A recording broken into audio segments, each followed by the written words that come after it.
이 시간 예배 드리도록 하겠습니다. 사도신경으로 신앙 고백하심으로 예배 시작하겠습니다. 나는 전능하신 아버지 하나님 천지의 창조주를 믿습니다. 나는 그의 유일하신 아들 우리 주 예수 그리스도를 믿습니다. 그는 성령으로 잉태되어 동정녀 마리에게서 나시고 본디오 빌라도에게 고난을 받아 십자가에 못 박혀 죽으시고 장사된 지 4일 만에 죽은 자 가운데서 다시 살아나셨으며 하늘에 오르시어 전능하신 아버지 하나님 우편에 앉아 계시다가 거기로부터 살아있는 자와 죽은 자를 심판하러 오십니다. 나는 성령을 믿으며 거룩한 공교회와 성도의 교제와 죄를 용서받는 것과 몸의 부활과 영생을 믿습니다. 아멘.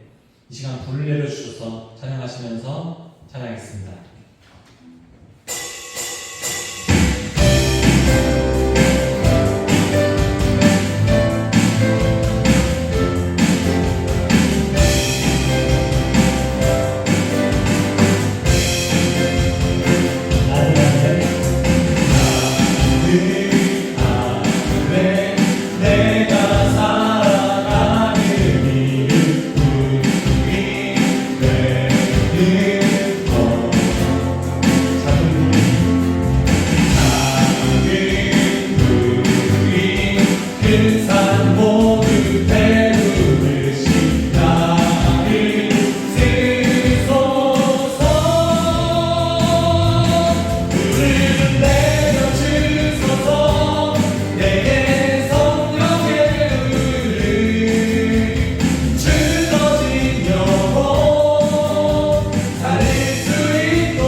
하나님이 날 참 사랑하시네. 하나님이 날 참 사랑하시네. 하나님이 날 참 사랑하시네. 하나님이 날 참 사랑하시네.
사랑하는 여러분들과 함께 보길 원하는 하나님의 말씀은 사도행전 7장 54절부터 60절 말씀입니다.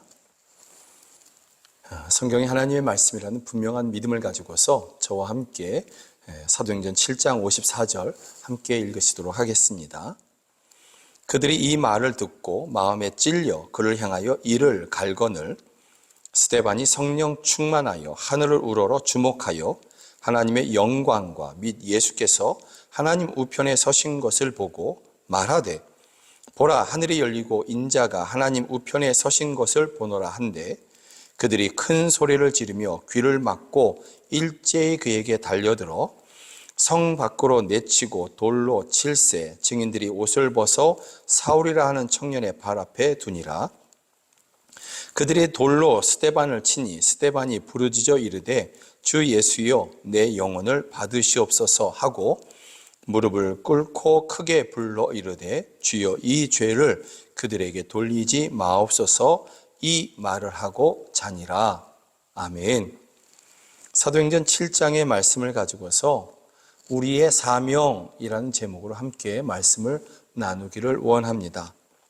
성경에 보면 비슷한 상황, 어찌 보면 똑같아 보이는 그러한 상황을 맞이한 그러한 사람들이 있는데 그런데 그들이 맞이한 결과는 전혀 다른 그러한 결과를 맞이한 것을 성경이 보여주고 있는 것이죠. 그래서 같은 상황인데 왜 이런 서로 다른 결과가 나타나느냐라는 것이죠. 이런 주제로 우리가 오늘 본문 말씀을 함께 나누기를 원합니다. 저는 오늘 비슷한 상황 또는 똑같아 보이는 그러한 상황에서 서로 다른 결과를 그렇게 보여주고 있는 세 사람을 여러분들에게 보여드리기를 원합니다. 그 중에 첫 번째가 베드로 사도인 것이죠. 사도행전 12장에 가보면 당시 갈릴리 지역을 다스리던 분봉왕이 헤롯 왕이거든요. 이 헤롯 왕이 교회를 핍박하는 것입니다. 헤롯 왕이 교회를 핍박하는 이유는 유대인들의 환심을 얻고자 하는 정치적인 이익을 얻고자 하는 그러한 지극히 인간적인 욕심에 의해서 교회를 핍박하는 것입니다. 그래서 그 첫 번째 그가 했던 일이 뭐냐면 요한의 형제 야고보 곧 야고보 사도를 칼로 죽이는 것입니다. 야고보 사도는 그래서 그 자리에서 순교하게 되죠. 여러분 성경에 야고보서가 따로 있는데 이 야고보서는 사도 야고보가 기록한 성령의 영감을 받아서 기록한 그러한 성경이 아니라 예수님의 육신적인 동생 야고보 목사님이 그렇게 성령의 충만함 가운데 성령의 영감으로 기록한 것이죠. 그래서 야고보 사도는 일찍 순교했기 때문에 전해주는 그러한 성경은 없습니다. 그런데 야고보 사도를 헤롯 왕이 죽이고 나니까 사도행전 12장 3절에 가보면 유대인들이 이 일을 기뻐하는 것을 보고 그래서 헤롯 왕이 베드로도 잡아서 죽이려고 하는 것입니다. 베드로 사도도 사도들 중에서 가장 영향력이 큰 사람 이렇게 세간에는 알려져 있었을 터인데 그래서 그 베드로를 잡아서 죽이겠다 하고 베드로 사도를 잡은 것입니다. 문제는 이것이 유대교의 명절이거든요. 무교절 기간이기 때문에 그래서 이 무교절 기간 중에 누군가를 처형하고 그러면 이 6월절에 참여할 수가 없게 되는 것입니다. 부정하게 되었다는 뜻이죠. 그래서 이 기간이 지나고 나서 베드로를 처형시키겠다 이런 작정을 하고 베드로를 감옥에 가둔 것입니다. 베드로의 죽음은 베드로의 순교이죠. 이것은 그런 면에서 보면 확정된 것입니다. 이것은 바뀌지 않는 것입니다. 헤롯 왕이 베드로를 반드시 죽이겠다 결심했고 그 주변에 있는 유대인들조차도 이것은 확실하게 확정된 것으로 인정하고 있습니다. 하다못해 여러분 교회가 베드로가 잡혔다 이 이야기를 듣고 나서 교회조차도 베드로 사도가 죽을 것이다, 순교하게 될 것이다 이렇게 여기고 있습니다. 그래서 사도행전 12장 5절에 보면 베드로가 이에 베드로는 옥에 갇혔고 교회는 그를 위하여 간절히 하나님께 기도하더라. 이런 기록이 있는데요. 교회가 베드로 사도가 풀려나기를 기도한 것이 아니다. 이렇게 해석하는 것이 합당할 것입니다. 왜냐하면 하나님의 은혜로 베드로가 감옥에서 풀려나거든요. 그래서 그가 교회가 성도들이 모여서 기도하는 그 교회를 찾아옵니다. 찾아와서 문을 두들기는데 여종 하나가 문을 열고 빼꼼히 열고 보니까 베드로 사도거든요. 그래서 기도하고 있는 성도들에게 베드로가 왔다 이렇게 이야기합니다. 그랬더니 교회가 성도들이 너가 잘못 봤다. 아니다. 분명히 베드로 사도를 봤습니다. 그러니까 그러면 그의 영혼이 왔나 보다. 교회가 그렇게 이야기를 합니다. 이것을 보면서 교회가 믿음이 없어서 기도하고 나서도 하나님의 응답을 제대로 믿지 않았기 때문에 이런 말을 하는 것이다. 이렇게 평가하는 부분도 있지만 그러나 실상 여러분 초대교회의 영성이라고 하는 것은 정말 놀라운 것이죠. 그들이 기도해 놓고서 기도한 대로 하나님께서 이루어 주실 것을 믿지 않고 기도했다? 이것은 오히려 억측일 것입니다. 그런 면에서 보면 사도행전 12장 5절에서 교회가 그를 위하여 간절히 하나님께 기도했다라는 이 내용은 아마도 베드로 사도가 그 순교의 장에서 끝까지 예수님의 뒤를 따라서 예수님을 결코 부인하지 않고 그 자리에서 끝까지 그 믿음을 지키며 순교의 그 길을 걸어가도록 교회가 하나님께 의탁하는 하나님의 도우심을 구하는 그러한 기도를 했다라고 여기는 것이 오히려 합리적이고 합당할 것입니다. 이렇게 해석을 해보면 교회조차도 베드로 사도의 순교를 확정적으로 이해했구나 이렇게 우리가 해석할 수 있는 것이죠. 그만큼 베드로의 죽음, 베드로의 순교는 정해진 것입니다. 그런데 여러분 성경을 보면 그 감옥에 갇혀있는 베드로를 하나님이 보내신 천사가 찾아옵니다. 하나님이 보내신 것이죠. 그리고 잠들어 있는 감옥에서 이제 이 기간이 무교절 기간이 끝나면 죽음을 당하게 될 것입니다. 그런데 그곳에서 평안하게 잠을 자요. 그만큼 베드로는 하나님 품에 안길 것에 대해서 그가 두려워한 것이 전혀 없다라는 것을 우리가 볼 수 있습니다. 그런 잠들어 있는 베드로를 깨워서 그의 모든 묶여 있는 것을 풀어주시고 그를 이끌어서 그렇게 교회로 그를 보내주시는 것이죠. 풀어주시는 것입니다. 베드로는 그 자리에서 순교하지 않았습니다. 그는 그곳에서 건짐 받은 것이죠. 순교의 장에서 건짐을 받은 것입니다. 하나님의 은혜로 순교에서 벗어났습니다. 여러분 제가 정확하게 다시 말씀드립니다. 베드로는 하나님의 은혜로 풀려나고 순교에서 벗어났습니다.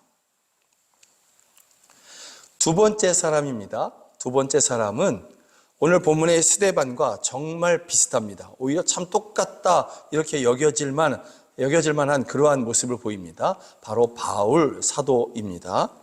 바울 사도가 복음을 전하는 것 가운데에서 이고니온에서 많은 그러한 복음을 전하고 그런데 그곳에서 반대자들을 만납니다. 그들은 유대인인 것이죠.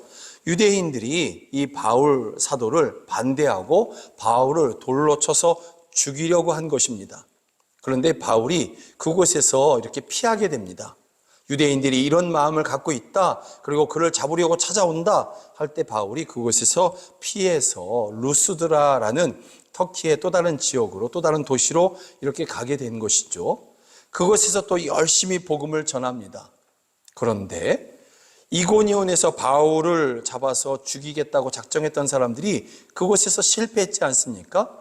그런데 바울 사도가 루스드라에 피한 것을 알고 또 그곳에서 여전히 복음을 전하는 것을 알고서 그곳까지 쫓아옵니다.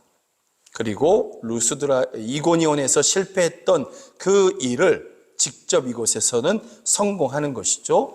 그래서 사도행전 14장 19절에 보면 유대인들이 안디옥과 이고니온에서 와서 무리를 충동하니 그들이 돌로 바울을 쳐서 죽은 줄로 알고 시외로 끌어내치니라, 던져버렸다라는 것이죠. 이고니온에서 실패했던 그 일을 여기서는 성공한 것입니다. 바울 사도를 가운데다 그렇게 놓고 그들이 사정없이 돌로 쳐서 바울을 죽게 한 것입니다. 그 모든 사람들, 돌을 던진 사람들, 그리고 그것을 충동했던 모든 유대인들도 보기에 바울은 분명히 죽었다, 호흡이 없는 것 같다, 가슴이 뛰지 않는 것 같다, 이렇게 여기고 그들을 그 도시 가운데 길거리에 버려둘 수 없으니까 시외로 그렇게 질질질 끌고 가서 던져버린 것입니다. 시체를 그렇게 던지는 그곳에다가 던져버린 것입니다.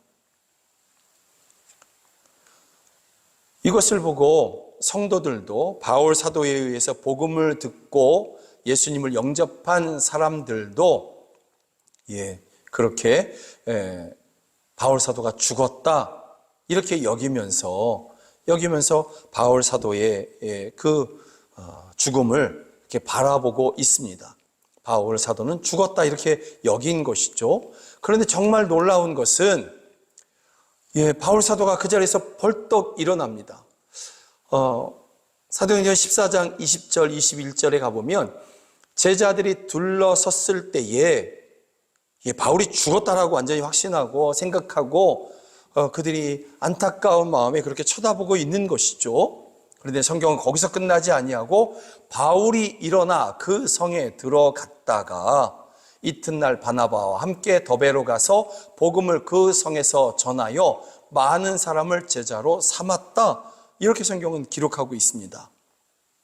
죽었다고 여겨졌던, 돌을 던진 유대인들도 바울 사도가 죽었다고 여겼고, 그리고 복음을 듣고 영접했던, 그래서 제자들이라고 불려졌던 그 성도들도 보기에 죽었다라고 그렇게 여겼는데, 그 자리에서 바울 사도가 벌떡 일어난 것입니다. 하나님이 그를 소생시키신 것이죠. 그리고 돌에 맞아서 죽었다면, 또는 죽을 뻔했다면 요양해야 되지 않습니까? 그런 기록이 없습니다. 바울이 그 자리에서 힘을 내서 일어나서 마치 돌을 한 대도 안 맞은 것처럼 그렇게 일어나서 또 다른 도시에 가서 복음을 더 열정적으로 전했다라는 것이죠. 교회가 얼마나 놀랐겠습니까? 복음을 듣고 예수님을 영접했던 그 루스드라에 있는 성도들과 교회들이 얼마나 감사하고 하나님을 찬양했겠습니까? 바울 사도는 하나님의 은혜로 소생하게 되었고, 하나님의 은혜로 순교의 현장에서 벗어난 것입니다. 세 번째 사람은 오늘 본문의 스데반인 것입니다. 여러분, 스데반이 사람들에 의해서 붙잡힘을 당합니다. 그가 붙잡힌 이유는 예수님을 전한 것입니다. 오직 한 가지, 예수님 한 분만을 전한 것입니다. 그런데 사람들이 그를 붙잡습니다. 오늘 본문 54절에서는 그들이 이 말을 듣고 마음에 찔려 그를 향하여 이를 갈거늘 이랬습니다. 많은 사람들이 스데반을 가운데에 몰아놓고, 좀 우묵한 곳에 몰아놓고 그를 쳐다보고 있는 것입니다. 그들의 마음은 한 가지입니다. 스데반을 죽이겠다라는 것입니다. 돌을 들어서 죽이겠다라는 것입니다. 그런데 스데반이 그들에게 이야기하죠. 예수님이 하나님의 아들이시고 예수님을 믿어야 구원을 받는다. 당신들이 그 예수님을 십자가에 못 박아 죽였다. 그러나 그분은 다시 살아나셨다. 바울이 이 스데반 집사가 전한 것은 복음이었습니다. 구원의 복음이었습니다. 그런데 그 말을 듣고 사람들이 마음에 찔려서 스데반을 향해서 돌을 던지는 것입니다. 자, 베드로는 죽음이 확정되었죠.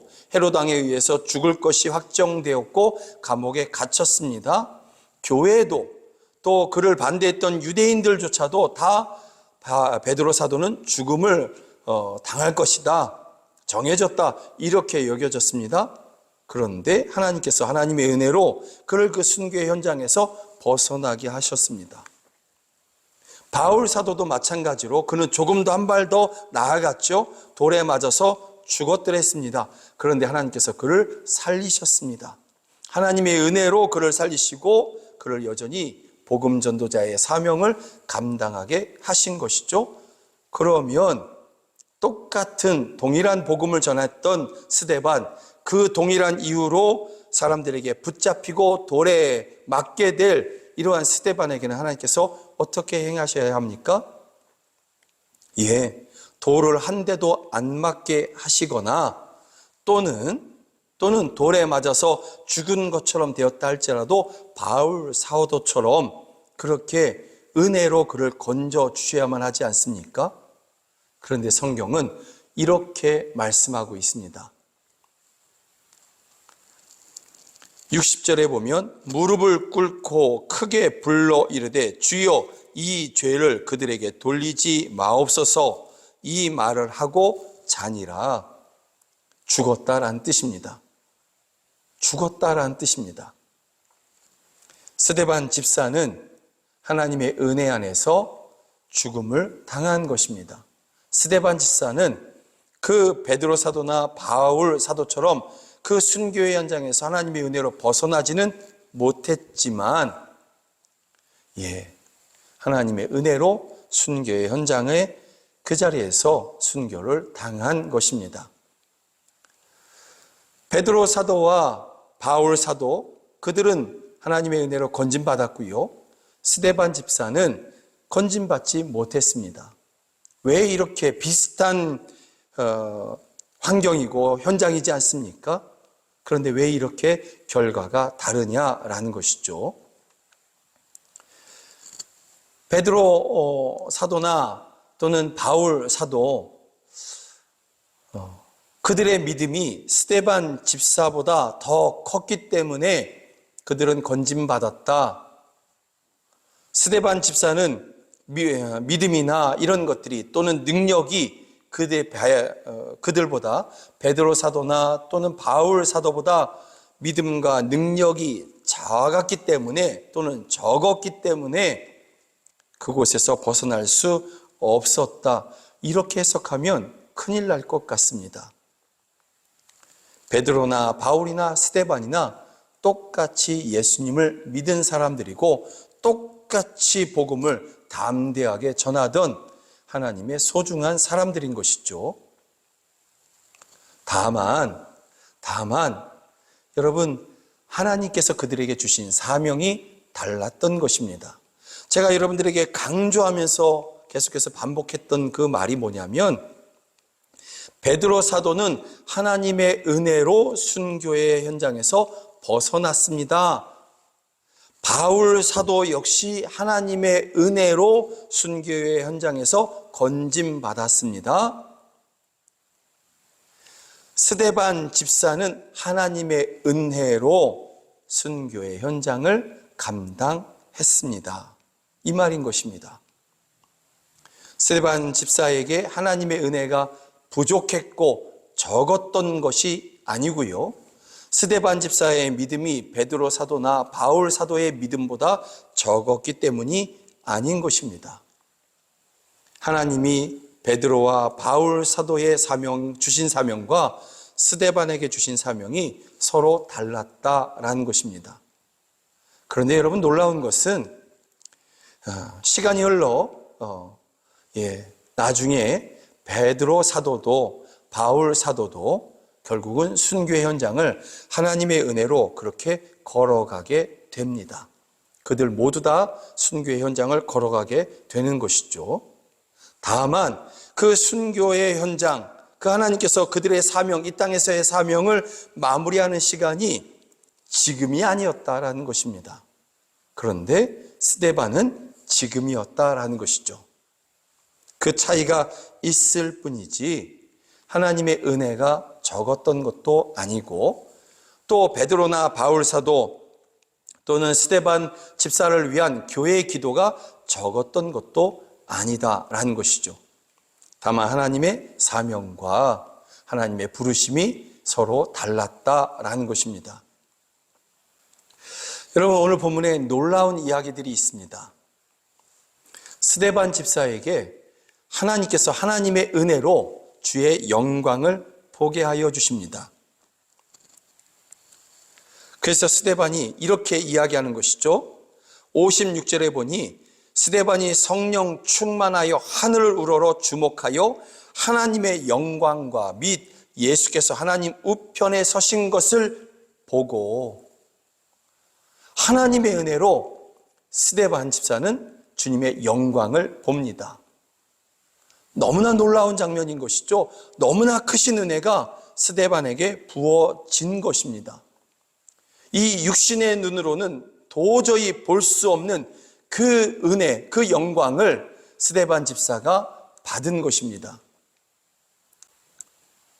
여러분, 그렇기 때문에 제가 다시 한번 정리해서 말씀드리면, 스데반 집사가 순교의 현장에서 그 자리에서 건진받고 조금 더 사는 것, 그래서 교회가 그걸 보면서 역시 하나님은 살아계셔, 이렇게 되지 않고 그 자리에서 순교한 것이 하나님의 은혜나 스데반 집사를 향한 하나님의 도우심이 부족한 것도 아니었고, 교회가 스데반 집사를 향한 그러한 기도가 부족한 것도 아니었다는 것이죠. 그 자체로 하나님의 은혜인 것입니다. 벗어나는 것도 풀려나는 것도 하나님의 은혜이고, 그리고 묵묵히 그 길을 걸어가게 하시는 것도 하나님의 은혜인 것입니다. 여러분, 세상 그 누가 있어서 내 힘으로, 내 의지로 그 순교의 길을 걸어갈 수가 있겠습니까? 하나님이 그 순간에 끝까지 붙잡아 주심이 아니면 아무도 자기의 능력과 자기의 의지로 그 순교의 길을 걸어갈 수 없는 것입니다. 그래서 여러분, 요한계시록에 보면 이런 말씀이 있습니다. 요한계시록 22장 13절이죠. 나는 알파와 오메가요, 처음과 마지막이요, 시작과 마침이라. 예수님이 자기 자신을 이렇게 말씀하고 있는 것입니다.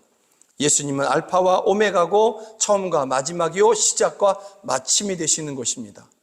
시작과 마침이 되시는 예수님은 스데반 집사의 사명과 그것을 감당하게 하심도 시작과 마침이 되시는 것이죠. 이 시작과 마침, 알파와 오메가가 되시는 예수님이 아니면 그 누구도 그 사명을 감당할 수 없는 것입니다. 그것이 순교이든 아니면 조금 더 이 땅에서 살면서 주의 복음을 전하는 것이든, 그것이 어떤 것이든지 간에 자기의 힘으로 감당할 수 있는 것이 아니다라는 것이죠. 목사인 저의 사명, 말씀을 전하는 이 사명도 저의 시작과 마침이 되시는 예수님의 붙잡아 주심이 아니면 감당할 수 없는 것이고, 여러분들이 여러분의 삶의 현장에서 복음 전도자로 또 믿는 자로 하나님의 영광을 나타내야 할 그 사명 감당하는 것도 여러분들의 시작과 마침이 되시는 예수님의 도움이 아니면 그 누구도 감당할 수 없는 것입니다. 스데반의 믿음이 바울이나 베드로 사도보다 뛰어나서 순교를 감당하거나 또는 믿음이 부족하여 그 길을 벗어날 수 없는 그런 이유가 아니라 그에게 주신 사명이었다라는 것이죠. 또 끝까지 감당할 수 있었던 것도 그 순교 현장에서 예수를 부인하지 않고 주님의 영광을 선포할 수 있었던 것도 주님의 시작과 마침이 되시는 주님의 함께 하심이고 도움이셨기 때문에 감당할 수 있었던 것입니다. 우리는 생각합니다. 그래도 스데반 집사가 조금 더 살아서 그 자리에서 놀라운 기적 같은 그러한 하나님의 역사로 말미암아 그가 그 자리에서 벗어나거나 또는 살아나서 하나님의 영광을 조금 더 나타내면 더 유익하지 않겠나? 우리는 일반적으로 그렇게 생각을 합니다. 여러분, 그런데 그러한 우리의 생각이 과연 스데반 집사도 그렇게 생각을 할까요? 그 순교의 현장에서 이 인간의 눈으로는 볼 수 없는 하나님의 영광과 그 우편에 서신 예수님을 본 스데반도 똑같이 그렇게 생각할까요? 내가 여기서 더 살아서 하나님의 영광을 더 많이 나타내야지. 스데반 집사도 그렇게 생각할까요? 여러분 바꿔놓고 한번 생각해 보십시오. 여러분이 그 하나님의 영광을 보셨다면, 또 하나님의 우편에서 그 영광의 자리에서 서서 여러분들을 지금 주목하고 계시는 예수님의 얼굴을 봤다면, 그 영광을 봤다면, 그리고 그의 그 영원한 나라, 그 천국을 봤다면, 여러분들도 내가 이곳에서 조금 더 살아야겠습니다, 내가 이 세상에 살면서 조금 더 영화를 좀 누려야 되겠습니다, 그러실까요? 스데반 집사는 아닙니다 할 것 같습니다. 마찬가지로 사랑하는 여러분들도 동일한 대답을 할 것 같습니다. 내가 이 자리에서 순교의 길을 걸어가겠습니다. 나로 끝까지 감당하게 하여 주십시오. 여러분들도 스데반 집사처럼 동일하게 그렇게 대답할 것만 같습니다. 저도 그와 같거든요. 우리 안에 계신 성령님이 한 분이시라는 그러한 증거인 것입니다. 이 순교의 현장에서 돌을 맞는 그 순간에서 스데반 집사에게 주어진 두 가지 사명이 있습니다. 그 첫 번째 사명은 뭐냐면, 스데반 집사가 하나님의 은혜로 그 하나님의 영광과 그 우편에 서신 자기 자신을 주목하고 계시는 예수님을 보았지 않습니까? 오늘 본문 56절에 보면 그가 본 것을 그 모든 사람들 앞에서 선포합니다. 말하되 보라, 하늘이 열리고 인자가 하나님 우편에 서신 것을 보노라 한데, 여러분, 이것이 스데반의 첫 번째 사명인 것입니다. 그 순교의 현장에서 그가 끝까지 감당해야 할 그 첫 번째 사명, 그것은 바로 살아계신 우리 주님과 그의 영광을 끝까지 바라보고 선포하는 것. 그 마지막 순간에도 세상의 영광에 마음을 빼앗기지 아니하고 주님의 영광을 바라보고 끝까지 선포하는 것, 입을 열어 선포하는 것. 이것이 스데반 집사의 첫 번째 사명이고요. 이 순교의 현장에서 마지막 두 번째 사명은 이것입니다. 60절에 보면 무릎을 꿇고 크게 불러 가로되 이르되 주여 이 죄를 저들에게 돌리지 마옵소서, 이 말을 하고 자니라. 여러분, 이 기도 하나님을 향해서 이렇게 하지 않습니까? 주여 이 죄를 그들에게 돌리지 마옵소서. 누구의 모습이 떠오릅니까? 십자가 위에서 예수님이 하셨던 그 기도와 동일한 기도이죠.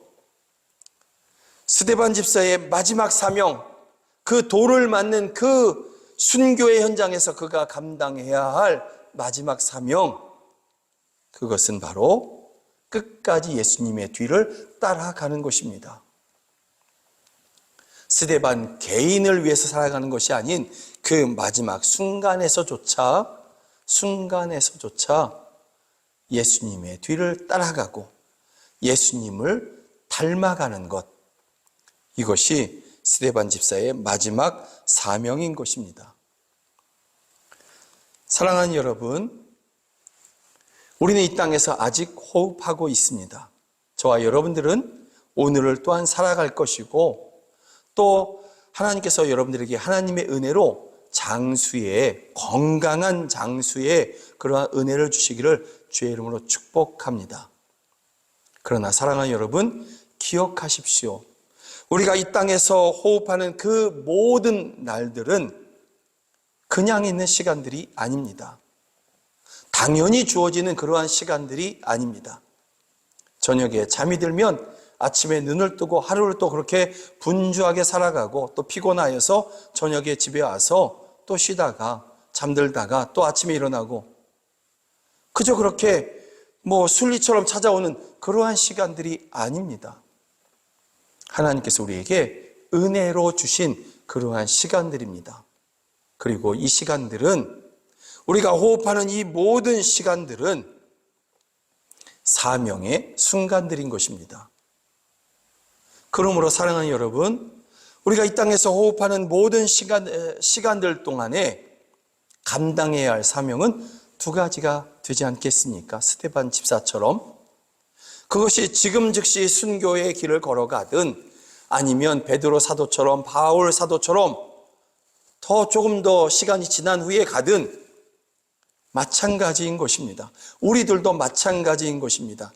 이 땅에서 우리의 눈과 마음을 세상의 빛난 것들, 유명한 것들에 마음을 빼앗기지 아니하고 하나님의 영광과 그 하나님의 보좌 우편에서 서서 우리를 주목하고 계신 그 주님의 영광을 보고자 하는 것, 그리고 그 영광을 선포하는 것. 사람들이 외면해도 때로는 스데반 집사를 향해서 돌을 던지는 것처럼 그렇게 사람들이 내게 그렇게 행한다 할지라도 우리는 끝까지 그 영광을 바라보고 그 영광을 사람들에게 선포하는 것. 그 중에 어떤 사람은 듣고 돌아올 것입니다. 여러분들이 하나님 앞에 돌아왔던 것처럼. 그리고 두 번째 사명, 우리가 이 땅에서 살아가는 모든 날 동안에 예수님의 뒤를 끝까지 따라가는 것, 예수님을 닮아가는 것, 예수님처럼 살아가는 것. 우리의 말 한마디 한마디가, 우리의 행동 하나하나가, 우리의 기도 하나하나가 그렇게 예수님을 닮아가는 그러한 우리 모두가 되기를 간절히 소망합니다. 사랑하는 여러분들이 또 이 부족한 자가 하나님의 도우심으로 끝까지 그 사명을 감당할 것입니다.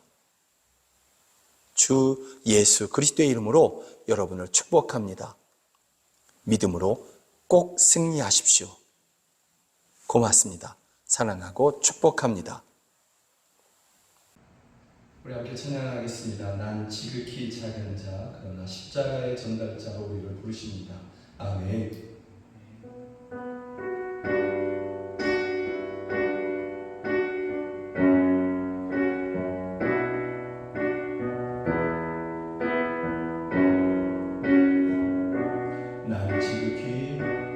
난 지극히 작은 자 죄인 중에 괴수 무익한 날 부르셔서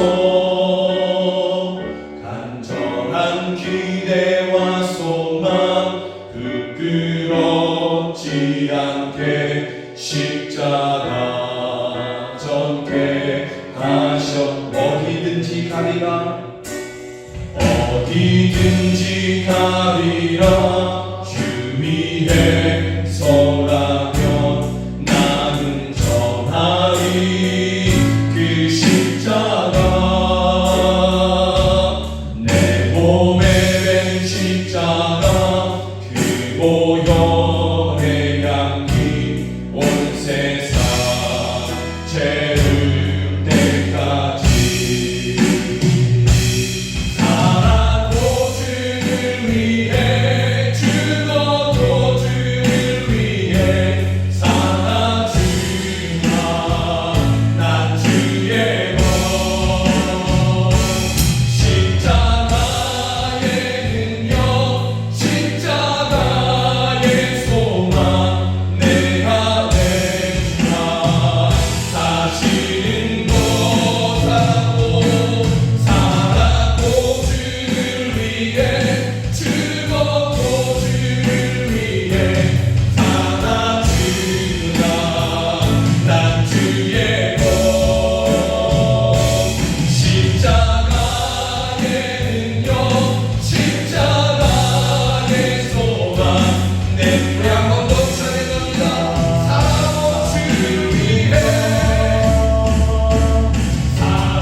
난 지극히 작은 자 죄인 중에 괴수 무익한 날 부르셔서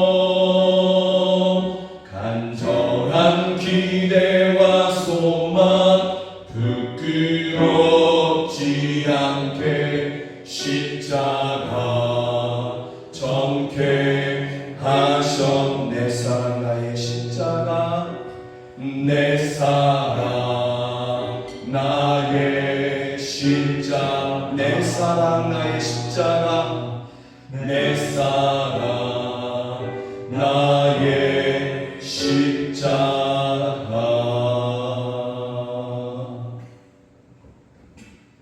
원하는 아버지, 우리는 하나님 앞에 무익한 자들이었으며 하나님을 모른다 하는 것을 넘어서 하나님과 원수되었던 그러한 사람들이었습니다.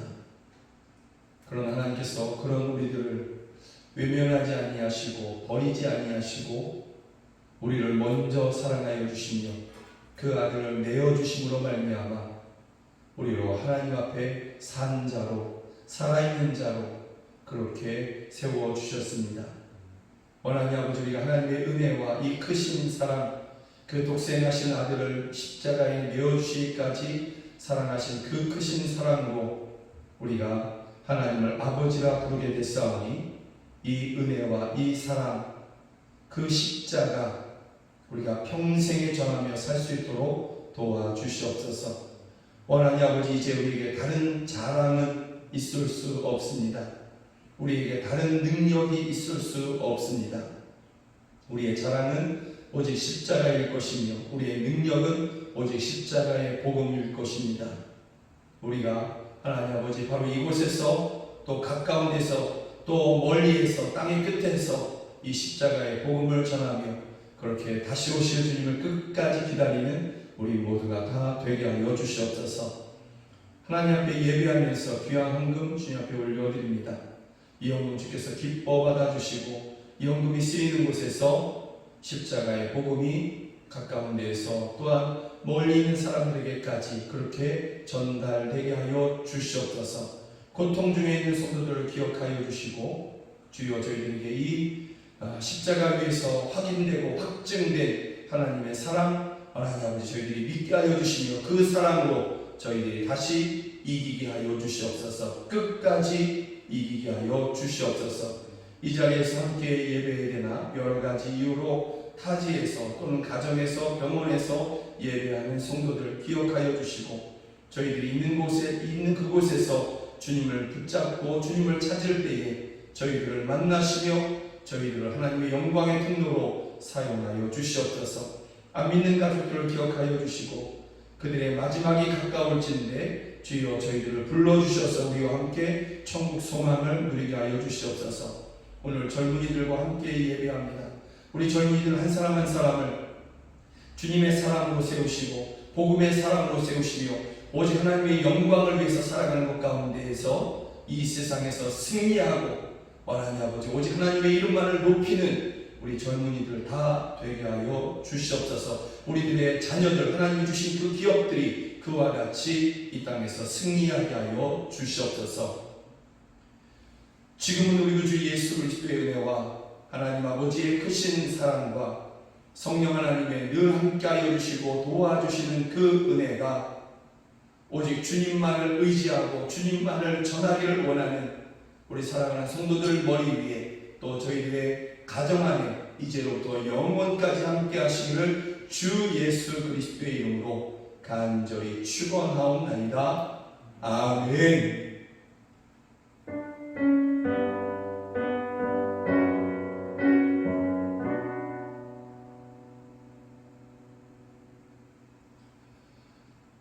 함께 예배해 주셔서 정말 감사합니다. 사랑하고 축복합니다. 고맙습니다. 사랑하고 축복합니다. 고맙습니다.